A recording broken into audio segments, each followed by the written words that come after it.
Welcome to the fifth lecture in Module 3, and in this lecture we'll talk about validations. Now, data validation is the process of ensuring that your web application operates on clean, correct data that's useful. You don't want your web application to ingest data that's not correct. Here's an example, and you've probably encountered this yourself. If you try and enter in a form on an HTML page an email that's not valid, sometimes you'll see an error coming back saying this is not a valid email address. You can do the same thing with phone numbers and addresses. Here's another place where you may want to use validations. That's to clean up data. And in this case, there's 3 different phone numbers. They're all the same phone number actually, but they're entered differently by the user. You can use validations in order to make sure that all of these numbers, if they're entered in any of these 3 different ways, are stored in the same way. And you can also enforce business rules as a part of validations. For example, one of the business rules we want to enforce is that a comment cannot be saved unless it's attached to a post, and we're going to do that using validations. Now, the most common web application security weakness is a failure to validate the client-side input. If you don't do this properly, you can have SQL injection, cross-site scripting, or buffer overflow attacks. So it's very important that you take care of this. What happens in SQL injection is if you have a form and a user enters SQL code in that form, then that SQL code gets stored and executed in the database. And this is a vulnerability you must protect against. Similarly, a buffer overflow, if somebody provides a really long input, they can overflow the buffer, and this could be stored, if you allow that to be stored in the database, it could actually overflow the buffer and allow things that are beside your program to be executed in memory. This is what's happening in a buffer overflow attack. So again, you've got to clean your input to avoid these things. Let's take a look at where data validations can happen in a web application. They can happen on the client side, and generally this is done with either JavaScript or HTML5 now. It can happen in the web application itself, and in this case it could happen in either the controller or the model, and we're going to see that in the case of Rails we take care of this by adding validations to the model. And finally, you could add these validations to the database itself, and this is typically done using stored procedures. Let's talk about each of these in a little bit more detail. So if you've got client-side checks that are taking place, generally this happens when the user's filling out an HTML form.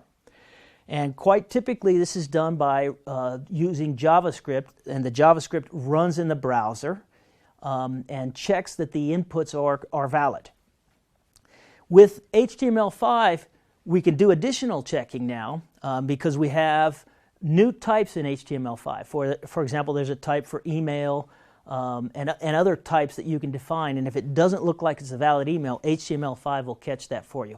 And that's important because sometimes folks don't have JavaScript enabled in their browser, and if they turn it off, then they can bypass that check. Now, the client-side check is really something that helps the user, because if they go through the process of filling out a form and then they submit it and it goes all the way to the server and there's an error and then it comes back, that's a time-consuming process that can be confusing or just bothersome to a user. So try and catch it on the client side if you can, but the client side's not enough. The client-side validations work best when they're combined with server-side validations as well. And on the server side, checks are made after the HTML form has been submitted and supplied to the server. It could happen at the database, as I've already showed you, using stored procedures. The disadvantage here is this is dependent on the particular database you happen to be using. You could write a procedure. Again, what happens is as the data is stored in the database, a procedure is run to check that data. Well, you'd have to write a different one for MySQL versus Postgres, so on and so forth. So a better way to do this is to do this in your web application. And you can do this in the controller level, but if you do it there, you're kind of violating something that you try to avoid in Rails applications or web applications in general. You don't want to put too much logic in the controller. So the right way to do this is to put this, one of the best ways I should say to do this, is to put the validations in the model. And this allows you to do things in a database agnostic way. You're checking things in the model, and in our case with active records, before the data gets saved to your database. So this is the way, again, that we're going to do this in our Rails application. Before we can talk about how we do that, though, we need to understand a little bit more about how active record callbacks work. In order to understand them, let's talk a little bit about the object-oriented lifecycle. In other words, the life cycle that an object has in an object-oriented system. You can create an object, you can later update or change that object, and destroy it as well. What Active Records allows you to do is at each step in this process, it provides a way for you to execute a method, we'll see that they're called callbacks, in order to perform some specific operations. So, for example, you can ensure the integrity of this object at the various points in its life cycle. What are some of the things you can do? You can make sure that you don't create a new user object if that user already exists in the database. Again, probably something you've encountered. If you try to create an email address at Gmail and it already exists, it won't let you do it. Or if you try and create a user and you've already done that previously at some site, in a well-designed web application, that's prevented through data validations. We can use these validations to ensure that all of the object's attributes are valid before allowing it to be saved to the database. You know, you don't want to allow, again, an invalid email or phone number to be stored in your database if you can catch it. In addition, when you destroy an object, you can destroy all of the things that depend on it as well. And in our case, for example, in the blog application, when we destroy a post, we also want to destroy all of the comments that belong to it. As I've mentioned, callbacks are the methods that are used. So there are methods that are available to you in Rails, and we call those methods callbacks. And these are the things that allow you to insert hooks at the various points in the object's life cycle, allowing you to trigger logic, in other words, to execute code at those points in the life cycle of the object.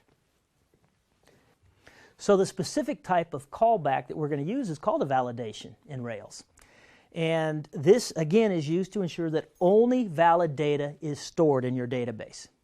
Now, what happens is if you try to create, save, or update an active record object, it triggers these validations. So if you've defined them, they'll get called. And these will happen before the object is saved into the database. Again, we define these validations in our models. And here's an example. Let's say that we have a person object, and you'll see that it's inheriting the active record base class. And the method in this case is called validates presence of, and then name. So the method is validates presence of.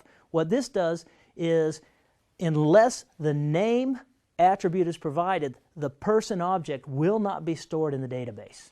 And here's another one, validates numericality of, and here we say age, and then we specify further that only integer values can be stored for age. The next one, validate confirmation of email. This requires that there be a validation space on the form, and it checks that the two are the same. If you enter an email and the confirmation email, the two must match. And then here's another one, validates length of, and you can specify the attribute password, and then it must be between 8 and 20 characters. So this is an example of the types of validations that exist in Rails.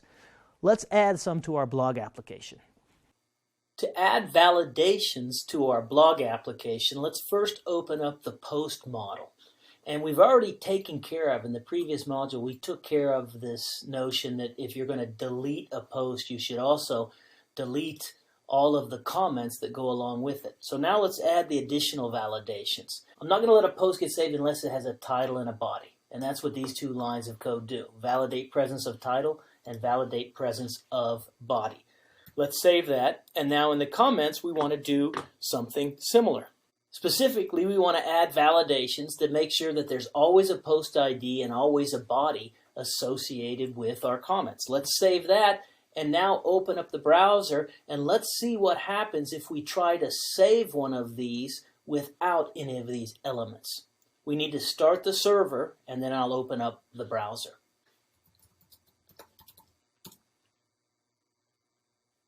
Let's navigate to Posts, and let's create a new post that only has a body.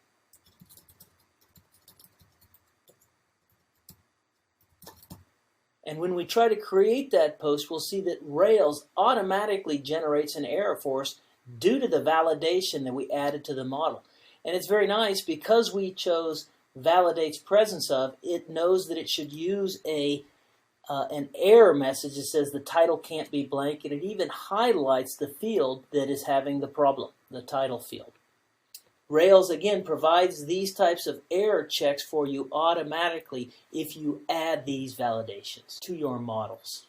Once again, let's save these changes to our Git repository. So again, git add dot, git commit, let's add a message, in this case, -m, added validations. And then we'll do git push origin master, again, to push this to our remote repository.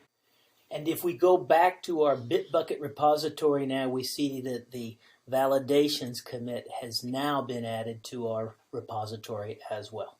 This completes the 5th lecture in Module 3, as well as the module as a whole.